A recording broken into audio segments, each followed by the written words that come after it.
பாமக நிறுவனர் டாக்டர் ராமதாசுடன் கூட்டணி வைத்ததற்கு எதிர்ப்பு தெரிவித்து சசிகலா தொடங்கிய புதிய கட்சியிலிருந்து விலகிய நிர்வாகிகள் விழுப்புரம் மாவட்டம் திண்டிவனத்தில் முன்னாள் அமைச்சர் சி.வி. சண்முகம் தலைமையில் அதிமுகவில் இணைந்தனர். மேலும் அதிமுகவில் இணைந்த 100க்கும் மேற்பட்டவர்களை முன்னாள் அமைச்சர் சி.வி. சண்முகம் சால்வை அணிவித்து வரவேற்றார். திருப்பத்தூர் மாவட்டம் ஆலங்குப்பம் தோப்பூர் பகுதியைச் சேர்ந்த இளங்கோவன் தனது நண்பர்களுடன் கென்னடிக்குப்பம் பகுதியில் காட்டாறு தடுப்பணையில் தேங்கியிருந்த நீரில் மீன்பிடிக்க சென்றபோது தவறி விழுந்து உயிரிழந்த சம்பவம் சோகத்தை ஏற்படுத்தியுள்ளது. இதுகுறித்த தகவலின் பேரில் உயிரிழந்தவரின் உடலை மீட்டு பிரேத பரிசோதனைக்காக ஆம்பூர் அரசு மருத்துவமனைக்கு அனுப்பி வைத்த போலீசார் இதுகுறித்து வழக்கு பதிவு செய்து விசாரணை மேற்கொண்டு வருகின்றனர்.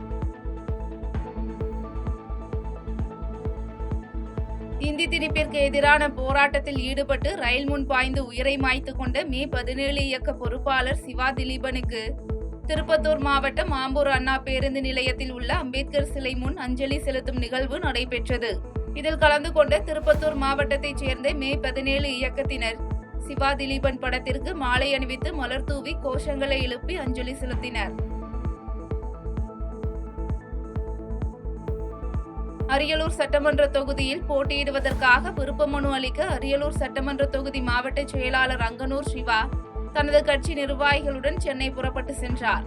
முன்னதாக அரியலூர் பேருந்து நிலையம் அருகே உள்ள அம்பேத்கர் சிலைக்கு கட்சி நிர்வாகிகளுடன் வந்து மாலை அணிவித்து மரியாதை செலுத்தினார். திருச்சியில் அமைந்துள்ள புகழ்பெற்ற சமயபுரம் மாரியம்மன் கோயிலில் சித்திரை தேரோட்டத்தை முன்னிட்டு கடந்த 8ஆம் தேதி தொடங்கிய பூச்சொரிதல் விழாவின் 3வது வார பூச்சொரிதல் கோலாகலமாக நடைபெற்றது. மேலும் கண்ணனூர் பேரூராட்சி நிர்வாகத்தின் சார்பில் நடைபெற்ற இந்த பூச்சொரிதல் நிகழ்வில் பேரூராட்சி தலைவர் சரவணன், செயல் அலுவலர் கணேசன் மற்றும் பேரூராட்சி கவுன்சிலர்கள், அலுவலர்கள், பணியாளர்கள் உள்ளிட்ட 300க்கும் மேற்பட்டோர் கலந்து கொண்டு சிறப்பித்தனர். தருமபுரி மாவட்டம் முத்தம்பட்டி கிராமத்தைச் சேர்ந்த விவசாயி தங்கவேல் என்பவர் தனது பசுமாட்டை மேய்ச்சலுக்காக தனது நிலத்தில் கட்டி போட்டிருந்த நிலையில் மாடு எதிர்பாராத விதமாக பகுதியில் இருந்த 40 அடி ஆழ விவசாய கிணற்றில் தவறி விழுந்தது. இதுகுறித்த தகவலின் பேரில் சம்பவ இடத்திற்கு வந்த பாலக்கோடு தீயணைப்பு துறையினர் விரைந்து மாட்டை உயிருடன் மீட்டு உரிமையாளரிடம் ஒப்படைத்தனர். திருவண்ணாமலை மாவட்டம் ஆரணி டவுன் பகுதியில் உள்ள பேருந்து நிலையம் மற்றும் மக்கள் கூடும் இடங்களில் 100% வாக்காளர்கள் வாக்களிக்க வேண்டும் என்ற விழிப்புணர்வு துண்டு பிரசுரங்கள் விநியோகம் செய்யும் நிகழ்ச்சி ஆரணி வருவாய் கோட்டாட்சியர் சிவா தலைமையில் நடைபெற்றது. இதில் தேர்தல் நடத்தும் உதவி அலுவலர் அகதீஸ்வரன் மற்றும் தேர்தல் துணை வட்டாட்சியர் சுகுமார் உள்ளிட்டோர் பொதுமக்களிடையே துண்டு பிரசுரங்களை வழங்கி விழிப்புணர்வை ஏற்படுத்தினர்.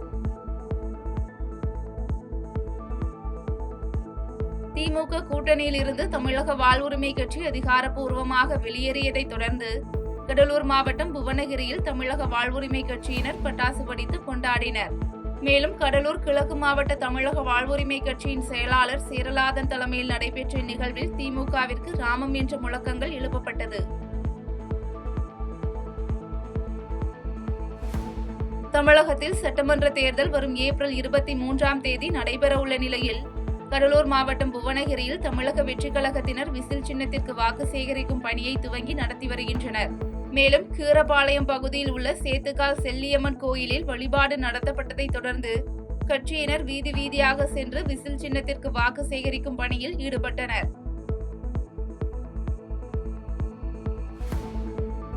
கன்னியாகுமரி மாவட்டம் நாகர்கோவில் மாநகராட்சி பகுதியில் பராமரிப்பு இன்றி இடியும் தருவாயில் இருக்கும் கட்டடத்தில் சமூக விரோத செயல்களில் சில நபர்கள் ஈடுபட்டு வருவதாக அப்பகுதி மக்கள் குற்றம் சாட்டுகின்றனர்.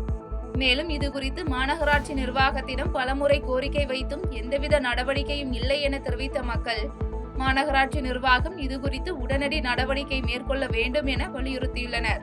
அடிக்கிறது நடக்குது, பொருட்கள் மாத்திரம் நடந்திருக்கு, கண்ணு கூட நாங்கள் பார்த்துக்கிறோம், அடிக்க நடந்தது, கஞ்சா மாத்திரம் நடந்திருக்கு. நாங்கள் சொல்லியிருக்கோம், அப்பவும் ஃபோன் பண்ணி சொன்னோம், எல்லா லெவலும் சொல்லியிருக்கோம், இது வரைக்கும் எந்த நடவடிக்கையும் இல்லை. இது இடிய தருவா இருக்குன்னு சொல்லி இது இப்போ எங்களோட எலக்ட்ரிக்கல் லைன்லாம் இதில் தான் இருக்குது, அது தன்னால் இடிஞ்சு விழுந்ததுன்னா எலக்ட்ரிக்கல் ஃபயர் ஆகும்னு சொல்லி அந்த அளவு கூட நம்ம சொல்லியிருக்கோம். அது அப்படி எந்த விதமான நடவடிக்கை எடுக்கல, வீட்டுக்காரங்களும் அப்படியே இருக்கிறாங்க, வேற ஒன்றும் பண்ணல. பக்கத்து வீடும் அப்படிதான் இருக்குது, இதுக்கு அடுத்த வீடும் அப்படிதான் இருக்குது. இரவு நேரத்தில் இந்த மாதிரி கூடியதும் பகலே நடக்குது, நிறைய ட்ரிப் பார்த்துருக்காங்க. நம்ம அவங்க வீட்டில் இருக்கவங்க அவங்ககிட்ட ஃபோன் பண்ணி சொல்லியிருக்கோம், ஒன்றும் நடவடிக்கை எடுக்கல இது வரைக்கும். ஈரோடு மாநகரின் மையப்பகுதியில் செயல்பட்டு வந்த நேதாஜி தினசரி காய்கறி சந்தையில் புதிய கட்டடம் கட்டப்பட்டு பயன்பாட்டுக்கு கொண்டுவரப்படாததை கண்டித்து அங்குள்ள வியாபாரிகள் சங்கத்தினர் தேர்தலை புறக்கணிக்கப் போவதாக அறிவித்துள்ளது பரபரப்பை ஏற்படுத்தியுள்ளது. மேலும் நகர் முழுவதும் டாஸ்மாக் மதுபான கடைகள் இயங்கும் பொழுது வியாபாரிகளை வணிகம் செய்யக்கூடாது என்று அரசு துன்புறுத்துவதாக தெரிவித்த சுமார் 10,000க்கும் மேற்பட்ட வணிகர்கள் சட்டமன்ற தேர்தலை புறக்கணிக்கப் போவதாக தெரிவித்துள்ளனர். கட்சியாளர்கள் யாருக்கு ஒதுக்குறாங்கன்னு எங்களுக்கு தெரிய மாட்டேது. 5 வருஷமா 20 வருஷமா பூட்டி வச்சிருக்கிறத நாங்கள் கடந்த 5 வருஷமா மாவட்ட நிர்வாகம் ஆட்சியாளர் எல்லாத்தையும் சொன்னோம். யாரும் செவி சாய்க்கல. இந்த ஒரு காரணத்துக்காக நாங்கள் தேர்தல் புறக்கணிப்பு பண்ணுறோம். ஒன்று, மார்க்கெட்டின் அதாவது ஈரோடு நகரின் மையப்பகுதியில் ஆர்கே ரோட்டில் இந்த மார்க்கெட் நேதாஜி காய்கறி மட்டும் இல்லை அப்படிங்கிற இல்லை, அது மட்டும் நடத்தக்கூடாதாமா. ஆனால் டாஸ்மார்க் நடத்தலாமா? அது என்ன லாஜிக்னு எங்களுக்கு தெரியல. இனி ஈரோட்டில் நான் கேட்குறது ரெண்டு கோரிக்கை தான். ஒன்று, காய்கறி மார்க்கெட் இங்கே வரணும். அப்படி இங்கே வராதுங்கிற பட்சத்தில் எங்களை ஏ கிரேட்லேருந்து சி கிரேடு மாற்றிடுங்க.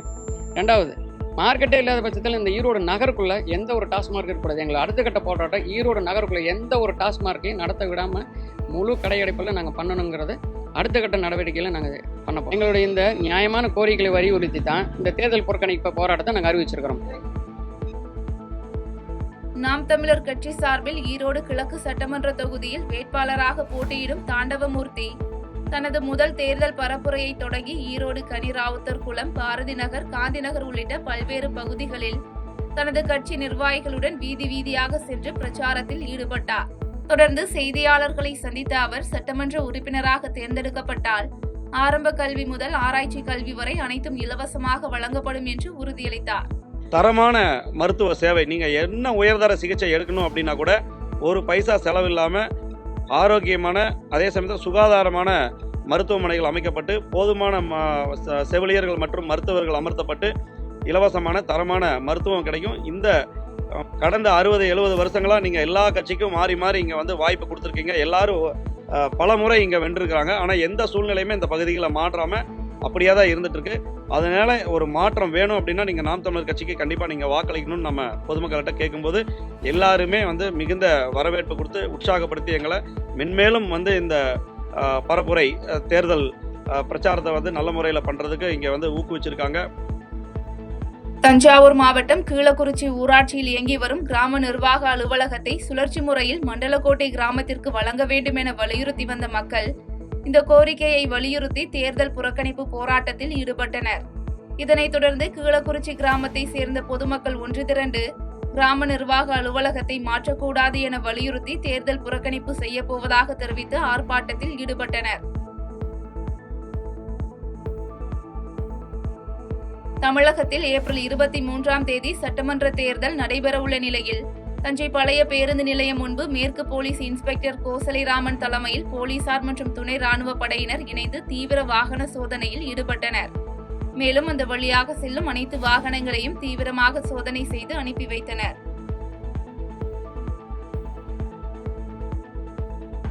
மயிலாடுதுறை மாவட்டம் கூரைநாடு சின்ன பள்ளிவாசல் தெருவில் கொட்டப்பட்டுள்ள குப்பைகளை அகற்றாத நகராட்சி நிர்வாகத்தை கண்டித்து அப்பகுதி மக்கள் ஆர்ப்பாட்டத்தில் ஈடுபட்டனர்.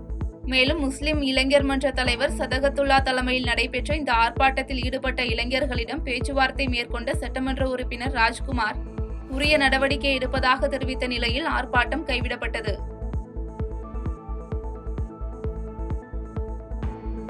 சேலம் மாவட்டம் ஓமலூரில் சர்வதேச மாற்றுத்திறனாளிகள் நலத்திட்டம் சார்பில் மாற்றுத்திறனாளிகளை கண்டறிந்து அவர்களுக்கு தேவையான மருத்துவ மற்றும் நலவாழ்வு உதவிகளை வழங்கப்படும் நிகழ்வு தொடங்கப்பட்டது. மேலும் உலகளவில் 15% மக்கள் மாற்றுத்திறனுடன் இருக்கலாம் என்ற அடிப்படையில் அனைவரையும் உதவிகள் சென்றடைய துவங்கப்பட்ட இந்த நிகழ்வு மூலம் மாற்றுத்திறனாளிகள் சமுதாயத்தில் சுயமரியாதையுடன் வாழ ஊக்கமளிக்கப்பட்டது. சென்னை ராயபுரம் பகுதியில் சென்னை துறைமுக டிரைலர் மற்றும் டாரஸ் ஓட்டுநர் நல சங்கம் சார்பில் பணியின் போது உயிரிழந்த 2 ஓட்டுநர்களின் குடும்பங்களுக்கு தலா 6 லட்சம் ரூபாய் வீதம் மொத்தம் 12 லட்சம் ரூபாய் நிதியுதவி வழங்கப்பட்டது.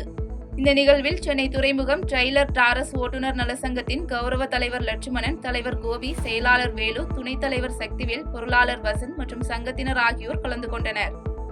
நிதிகள் வசூல் பண்ணி எங்களது டிரைவர் சமுதாயம் கெட்டுவிடக்கூடாது, எங்களது டிரைவர் சமுதாயத்தின் குடும்பத்தை காப்பாற்றணும், அந்த ஒரு நோக்கத்தில் நாங்கள் இந்த தொழிற்சங்கத்தை நடத்தி கொண்டிருக்கிறோம். எங்களுக்கு இந்த டிரைவர் சொந்தங்களும் பார்த்தீங்கன்னாக்கா வெளி மாநிலத்திலிருந்து வந்த டிரைவர் சொந்தங்களும் உள்ளூரில் இருக்கும் டிரைவர் சொந்தங்களும் எங்களுக்கு அதிக அளவில் மிகவும் சப்போர்ட் பண்றாங்க. அதனால நாங்க இன்னும் மென்மேலும் இந்த சங்கத்தை வழிநடத்தி செல்வோம் அப்படி என்பதை இந்த தருணத்தில் தெரியப்படுத்துகிறேன். ராணிப்பேட்டை மாவட்டம் தக்கான்குளம் பகுதியில் ஆற்காடு தொண்டை மண்டல இயற்கை விவசாயிகள் கூட்டமைப்பு சார்பில் 9ஆம் ஆண்டு பாரம்பரிய அரிசி திருவிழா நடைபெற்றது. இந்த திருவிழாவில் தமிழகம் முழுவதிலும் இருந்து பாரம்பரிய முறைப்படி விவசாயம் செய்யும் விவசாயிகள் மற்றும் ஆராய்ச்சியாளர்கள் கலந்து கொண்ட நிலையில் இதில் விவசாய துறையில் புதிதாக கண்டுபிடிக்கப்பட்ட விவசாய உபகரணங்கள் விற்பனை செய்யப்பட்டன. ராணிப்பேட்டை மாவட்டம் வாலாஜா நகராட்சி அருகே அமைந்துள்ள பூண்டி சாமியார் குளம் பகுதியில் நடைபயிற்சி மேற்கொள்பவர்களை திமுகவினர் திமுக அரசு திட்டங்கள் குறித்து பெருமை பேசும் வகையில் கட்டாயப்படுத்தி வீடியோ பதிவுகளை செய்து வருவதாக அப்பகுதி மக்கள் தேர்தல் பறக்கும் படைக்குழுவினருக்கு தகவல் தெரிவித்தனர். இதனையடுத்து சம்பவ இடத்திற்கு வந்த தேர்தல் பறக்கும் படையினர் பொதுமக்களிடம் தேர்தல் விதிமுறைகளை மீறி திமுக அரசுக்கு சாதகமாக கட்டாயப்படுத்தி பேட்டி எடுக்கப்படும் சம்பவத்தை தடுத்து நிறுத்தி எச்சரித்து அனுப்பி வைத்தனர். ராணிப்பேட்டை மாவட்டம் ஆற்காடு பேருந்து நிலையத்தில் வாக்களிப்பதன் முக்கியத்துவம் மற்றும் 100% வாக்களித்து தங்களது ஜனநாயக கடமையை நிறைவேற்ற வேண்டும் என்பதை வலியுறுத்தி கலை நிகழ்ச்சிகள் மூலம் பொதுமக்களிடம் விழிப்புணர்வு ஏற்படுத்தும் நிகழ்ச்சி நடைபெற்றது. இந்நிகழ்ச்சியில் கலந்து கொண்டு பேசிய மாவட்ட ஆட்சியர் சந்திரகலா, வாக்குப்பதிவு நடைபெறும் நாளன்று அனைவரும் 100% வாக்களித்து தங்களது உரிமைகளை நிலைநாட்ட வேண்டும் என வலியுறுத்தினார். நீலகிரி மாவட்டம் உதகை தூய இருதய ஆண்டவர் ஆலயத்தில் இருந்து தென்னகத்தின் கல்வாரி என்று அழைக்கப்படும் காந்தல் குருசடி திருத்தலம் வரை கிறிஸ்தவர்கள் சிலுவையை சுமந்தபடி தவக்கால பரிகார பவனி மேற்கொண்டனர். மேலும் ஈரான், அமெரிக்கா, இஸ்ரேல் இடையிலான போர், உக்ரைன், ரஷ்யா இடையிலான போர் விரைவில் முடிவடைந்து உலகில் அமைதி நிலவ வேண்டும் எனவும், தமிழகத்தில் நடைபெற உள்ள சட்டமன்ற தேர்தல் அமைதியான முறையில் நடைபெற வேண்டியும் சிறப்பு பிரார்த்தனை மேற்கொள்ளப்பட்டதாக மறைமாவட்ட ஆயர் அமுல்ராஜ் தெரிவித்தார். நெல்லை மாவட்டம் மூளைக்கரைப்பட்டி பகுதியில் விவசாயி கொலை செய்யப்பட்ட சம்பவத்தில் 7 நாட்களாக குற்றவாளிகள் கைது செய்யப்படாத நிலையில் உடலை வாங்க மறுத்த உறவினர்கள் போராட்டம் நடத்தி வரும் சூழலில் தந்தை இறந்த துக்கத்தில் உயிரிழந்தவர் மகளும் தூக்கிட்டு தற்கொலை செய்து கொண்ட சம்பவம் பெரும் பரபரப்பை ஏற்படுத்தியுள்ளது. இந்நிலையில் இந்த 2 உயிரிழப்புகளுக்கும் நீதி கேட்டு உறவினர்கள் சாலை மறியல் போராட்டத்தில் ஈடுபட்டனர். நெல்லை மாவட்டத்தில் சமூக மற்றும் இயற்கை பாதுகாப்பு அறக்கட்டளை சார்பில் மாசடைந்து வரும் தாமிரபரணி நதியை மீட்க உலக நீர் தினத்தை முன்னிட்டு தாமிரபரணி ஆற்றில் 5 லட்சம் மீன்களை விடும் நிகழ்ச்சி நடைபெற்றது. மேலும் பாபநாசம் கோயில் எதிரே தாமிரபரணி ஆற்றில் தொடங்கிய இந்த நிகழ்ச்சியில் சுற்றுச்சூழல் ஆர்வலர்கள், பெண்கள் மற்றும் சிறுவர்கள் என 100க்கும் மேற்பட்டோர் மிகுந்த உற்சாகத்துடன் கலந்து கொண்டு மீன்களை ஆற்றில் விட்டனர். விழுப்புரம் மாவட்டம் திண்டிவனம் அடுத்த தைலாபுரம் தோட்டத்தில் பாமக நிறுவனர் டாக்டர் ராமதாஸை தமிழக மீனவர்கள் கூட்டமைப்பு நிறுவன தலைவர் வழக்கறிஞர் ரஜினி சந்தித்து 2026 புதுவை மற்றும் தமிழக சட்டமன்ற தேர்தலில் டாக்டர் ராமதாஸுக்கு ஆதரவு தெரிவித்து கடிதம் வழங்கினார். தொடர்ந்து செய்தியாளர்களை சந்தித்த அவர் வரும் 2026 சட்டமன்ற தேர்தலுக்கு நடிகர் விஜய்க்கு மீனவர் சமுதாய மக்கள் ஆதரவு தருவது போல வருகின்ற கருத்து கணிப்பு எல்லாம் பொய்யானது என்று தெரிவித்தார். எல்லாரும் மீனவர்கள் விஜய்க்கு தான் ஆதரவு அப்படிலாம் கருத்து கணிப்புல வருது. அதெல்லாம் ஒரு குட்டப் ரிப்போர்ட்ஸ். அது உண்மையான ரிப்போர்ட் கிடையாது. நாங்க என்ன முடிவு பண்றோமோ அவருக்கு தான் ஆதரவு உண்டு, அவங்களுக்கு தான் மீனவர் ஆதரவு உண்டு. சும்மா இந்த சின்ன பசங்க எல்லாரும் சினிமா பாக்குறவங்க, ரசிகர் மன்றத்துல உள்ளவங்க ஏதோ நாங்க விஜய்க்கு ஆதரவு, அதை வச்சு அவர் பெரிய முதல்வர் ஆயிடுவாரு, அவர் தான் பெரிய தலைவர் அப்படிலாம் ஒரு பில்டப்ப கொடுக்குறாங்க. அதெல்லாம் வெறும்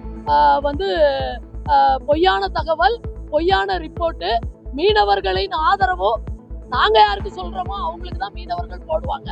நாங்க களத்துல இறங்கி யாரை கையை காட்டுறோமோ அவங்களதான் மீனவர்கள் தங்களுடைய பிரதிநிதிகளாக செலக்ட் பண்ணுவாங்க. செய்திகளை உடனுக்குடன் தெரிந்து கொள்ள கீழ்கண்ட கேபிள் மற்றும் DTH நெட்வொர்க்குகளில் எம்நாடு செய்தி தொலைக்காட்சியை காணுங்கள். பாதகம் செய்பவரை கண்டால் நாம் பயம் கொள்ளலாகாது பாப்பா. மோதி மிதித்து விடு பாப்பா, அவர் முகத்தில் உமிழ்ந்து விடு பாப்பா.